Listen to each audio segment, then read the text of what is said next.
Nước mát quá mọi người ơi. Nước rất là mát này mọi người ơi. Hello các bạn, hôm nay chung người nhà gia đình mình sẽ đi qua cửa khẩu Campuchia. Đi. Let's go.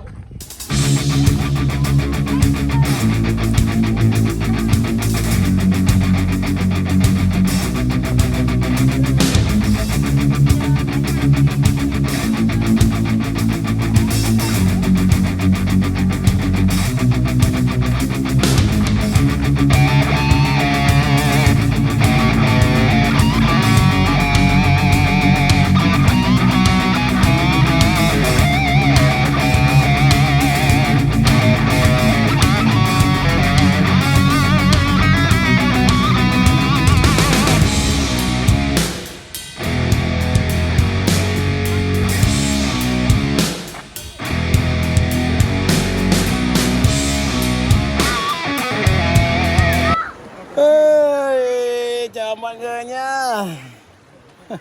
Nước mát quá mọi người ơi. Nước rất là mát này mọi người ơi. Hôm nay rất là vui được tham quan đây này. Nước này nghe người ta bảo là có cái nhiều, đúng sự thật là như thế nhé mọi người. Là vừa nãy anh em nhà Blix thả lưới ở đây, bắt được cá khoảng mấy ký. Đó, vừa đi chơi du lịch mà lại vừa được ăn cá sông Paco. Ở đây nước trong veo nhé mọi người, không có đục, không có gì hết. Nước đây là nước ngọt chứ không phải là nước mặn nhé mọi người. Nước ngọt này. Đó mọi người thấy đấy. Ui trời ơi, toàn là đá không à. Ở dưới toàn là đá không à.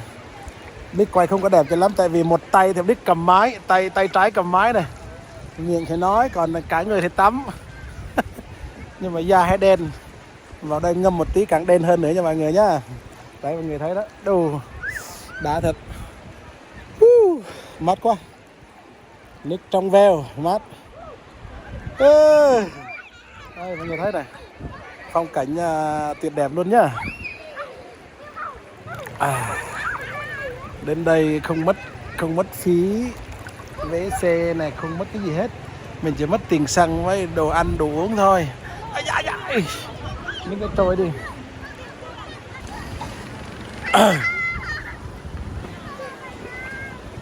Nơi đây trên cao nguyên xanh, từng đàn bò đua nắng tung tăng mặt trời.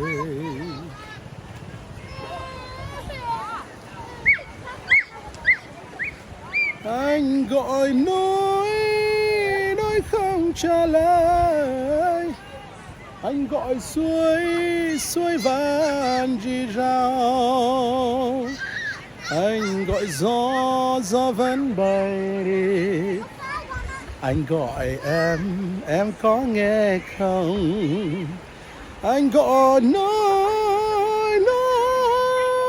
không trả lời. Anh gọi suối vàn rì rào.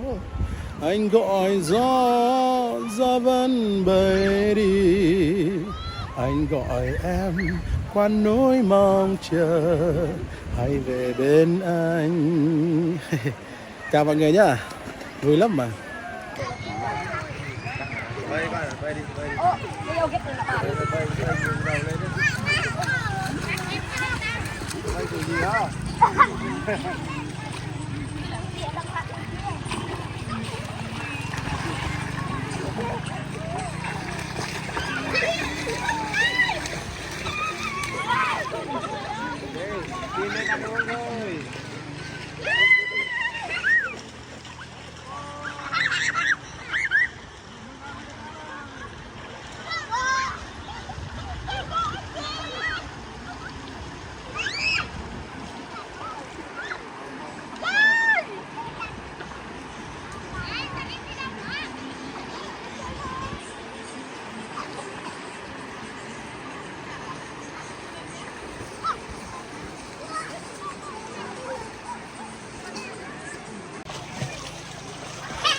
Chỗ này là mấy cái gốc cây của thiên nhiên này, mọi người thấy này.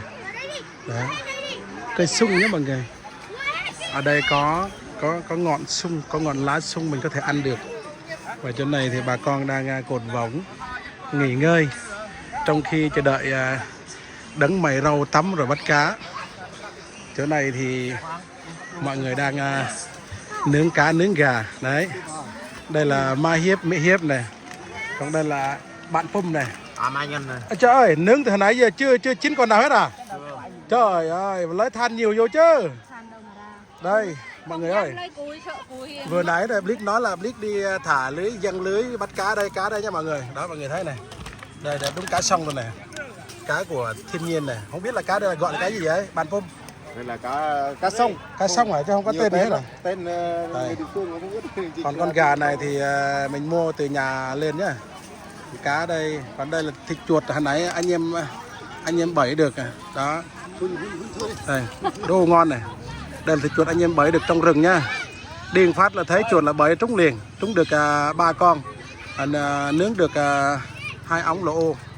Đó. Đây là lanh vlog này. Lanh vlog đang nướng gà nướng cá. Nướng lẻ lên nha, đói quá rồi mọi người ơi. Vào bên đây. Còn chỗ này là mọi người đang nhậu nhá. Có người uống nước ngọt mà có người ăn cá uống đây lá sung, đây là hai ở đây luôn nha mọi người. Vâng thôi vậy dân, vâng thôi vậy. Vâng lăng. Thế vâng có quay này. Đó. Đây là cá suối. Ăn với cá suối hả? Vâng. Cá suối có giòn không? Cá suối giòn không? Ngọt không? Ăn ngọt không? Đó mọi người thấy đó. Đây là cá suối với đọt lá sung. Đó, chấm với muối ớt. Đồ của thiên nhiên nhá, chỉ có rượu là của dân làng thôi. Đi mình có chứ, đi mình chưa khui được. Đi chưa khui hả? Từ từ đó. Từ từ đó. Để đây là mấy anh ở đây. Nói chung là cũng nhờ mấy anh ở đây thì anh em ở dưới kia mới biết được chỗ này là chỗ nào. Đây. Mọi người uống ngon miệng nhá. Còn chỗ này thì mọi người đang đây là có một cô nàng rất là xinh tươi. Tại sao mà tới suối mà chân không ướt một tí nào hết vậy? Hả? Em sợ nước lắm anh. Sợ nước hả? Sợ cá ăn đúng không? Nhưng mà hồi nãy mấy anh bắt được cá thì có ăn được cá không? Dạ có. Ơi trời. Đây là muốn ăn cá nhưng mà lại sợ cá ăn. Đó. Người thì ướt nhèm, người thì đang nướng. Đây bây giờ bắt đầu nhá. Ở đây có rất là nhiều đồ ăn này. Đây là thịt heo rừng này, gà nuôi, rồi có xoài thái xong rồi. Đây là hoa quả nha, nước ngọt rồi nước chấm chéo rồi dưa hấu rồi nước ngọt rồi các thứ là đều có ở đây hết này. Đó. Cái này là bò hút rồi Red Úp rồi Enta rồi cái gì nói chung là đầy đủ. Gái trai nam nữ đều có ở đây, có cả loa luôn nhé mọi người. Loa cầu kéo tí là hát bài chữ ra dân ca. Dân ca chữ đây là mấy nhân rồi. À chữ đây mà nhân là rồi, ok, ai cũng được hết. Mấy nhân bên này là đi ra ca không có cá. Đó là Mấy nhân. cái video của Blix quay vừa nãy là hành trình mà Blix đi chơi mùng 2 Tết nhé mọi người.